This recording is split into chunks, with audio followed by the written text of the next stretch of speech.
Марка DS, яка сьогодні входить до складу концерну Stellantis, представила оновлений кросовер з індексом 7. По суті, ключову модель у своїй лінійці і автомобіль бренду, який найбільше продається. Історія у нього, втім, не така вже довга. DS 7 Crossback вперше представили в лютому 2017 року. І тоді він став своєрідною заявкою на серйозність амбіцій бренду в преміум-сегменті. І саме з нього фактично почалася сучасна історія марки як самостійного гравця. Влітку 2022-го кросовер пережив рестайлінг, заодно позбавившись приставки «Crossback». Тепер настав час повноцінної зміни покоління. Нова версія слідує новій логіці іменування в компанії. За моделями номер 8 і номер 4 кросовер отримав позначення DS номер 7. З одного боку це просто перейменування, але з іншого – частина ширшої спроби побудувати цілісний і відомий образ усієї лінійки з акцентом на французький преміум. Друге покоління запропонують одразу у двох напрямках – з гібридними установками та у повністю електричному варіанті, що цілком відповідає поточним тенденціям ринку та загальної стратегії Stellantis. При цьому акцент явно зроблено не лише на зеленій складовій, а й на відчутті преміальності. Дизайн майже повністю переробили. При цьому новинка тепер стала помітно ближче до старшої та дорожчої моделі номер 8, ніби підтягуючись до флагману не лише за стилем, а й за сприйняттям загалом.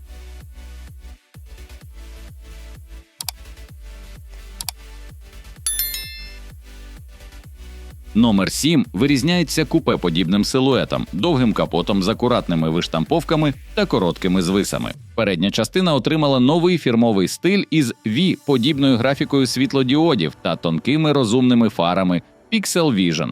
Вони не просто світять, а буквально щитують дорожню обстановку, підлаштовуючи пучок світла так, щоб не заважати іншим учасникам руху. Доповнює картину підсвічена решітка радіатора – деталь, яка відразу притягує погляд, особливо в темний час. А в нижню частину бампера вбудований великий повітрозабірник.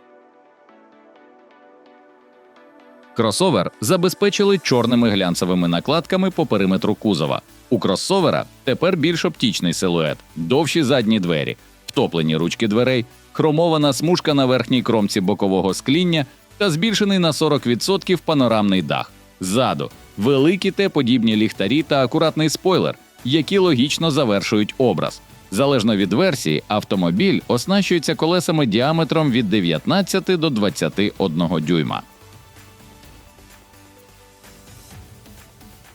Габарити у нової моделі зросли. Порівняно з попередником, автомобіль став довшим на 7 см, а колісна база збільшилася на 5 см. У результаті отримуємо 4660 мм у довжину та 2790 між осями. Ширина та висота залишаються незмінними – 1900 та 1630 мм відповідно. З кліренсом виробник нічого конкретного не каже, але швидше за все він залишився як раніше – 190 мм. Аеродинаміка теж на пристойному рівні. Коефіцієнт опору становить 0,26. Щодо підвіски, тут без сюрпризів. Спереду класичний Макферсон, ззаду багатоважелева схема. Але для комфорту сімка отримала активну підвіску із керованим демпфуванням. На лобовому склі встановлена камера, яка зчитує дорогу, а комп'ютер вже за долі секунди підлаштовує кожен амортизатор окремо через електромагнітний клапан.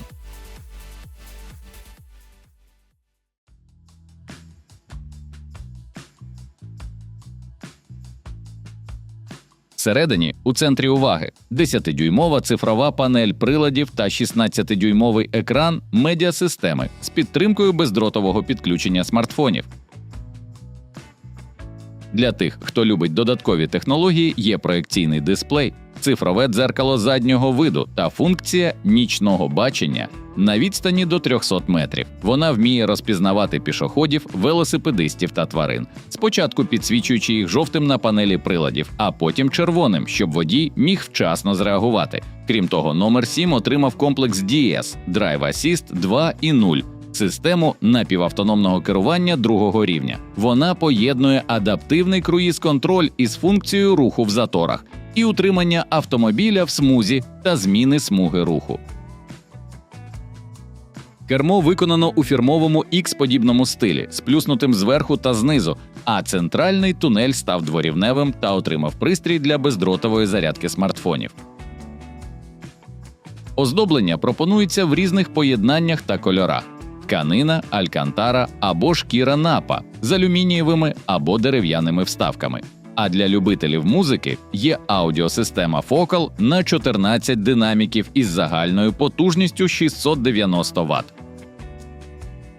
Передні сидіння у різних комплектаціях пропонують підігрів, вентиляцію та масаж, а також функцію підігріву шиї. Пасажири на задньому ряду теж не обділені. Підігрів сидінь роблять поїздку комфортнішою. Панорамний скляний дах додає 50 мм простору над головою, а багатошарове скло зберігає тепло взимку та прохолоду влітку та захищає від ультрафіолету. Багажник, залежно від версії, пропонує до 560 літрів за другим рядом сидінь.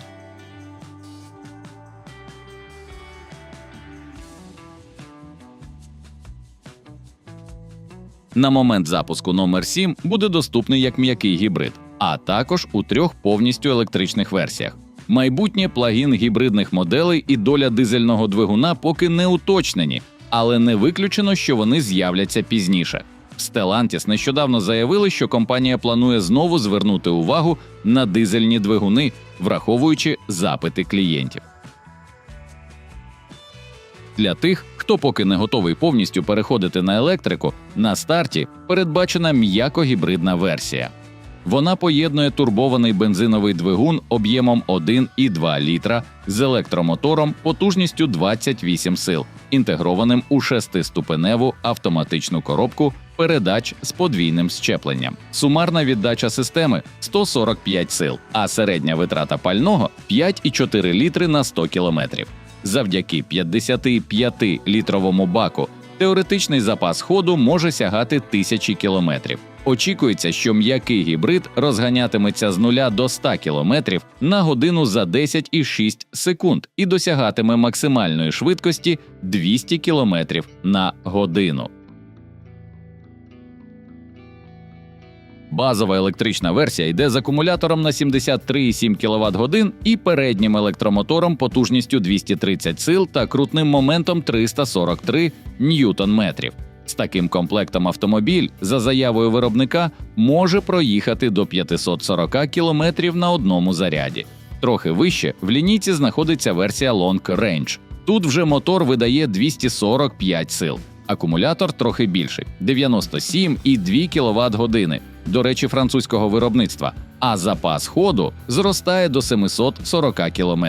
Розгін до першої сотні у обох версій приблизно однаковий на рівні 7,4 секунд. Топова версія – це повний привід з 2 електромоторами і сумарною віддачею 350 сил та 509 ньютон-метрів. Акумулятор тут такий самий, як у Long Range, але запас ходу трохи менший – 680 км. Усі моделі підтримують функцію Boost, яка короткочасно додає потужності. До 260 сил у базової версії, 280 у Long Range і 375 сил у повнопривідної модифікації. За словами виробника, топова версія розганяється з 0 до 100 км на годину за 5,4 секунди. Максимальна потужність зарядки у сімки – 160 кВт. За словами виробника, цього достатньо, щоб заправити батарею з 20 до 80% за 27 хвилин. А за 10 хвилин можна додати запас ходу 190 км. Для повсякденного використання передбачений стандартний бортовий зарядний пристрій на 11 кВт, але при бажанні можна взяти опціональний 22 кВт. Також є 3 рівні рекуперації – двонаправлена зарядка для живлення зовнішніх пристроїв і режим керування однією педаллю. Замовлення на новий DS номер 7 вже відкриті, але поки що тільки у Франції.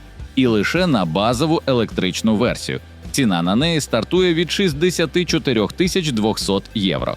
Повноцінний старт продажів запланований на травень, а перші автомобілі дістануться клієнтів вже восени. Інформації про ціни на інші версії поки немає. Ну що, на цьому все. Сподіваємося, час був проведений з користю. Якщо контент зайшов, тисніть на дзвіночок та підписуйтесь, щоб бути в курсі останніх автомобільних новин. Що скажете про новинку? Діліться враженнями в коментах, нам завжди цікаво і обов'язково все прочитаємо. Дякуємо за перегляд і до нових зустрічей!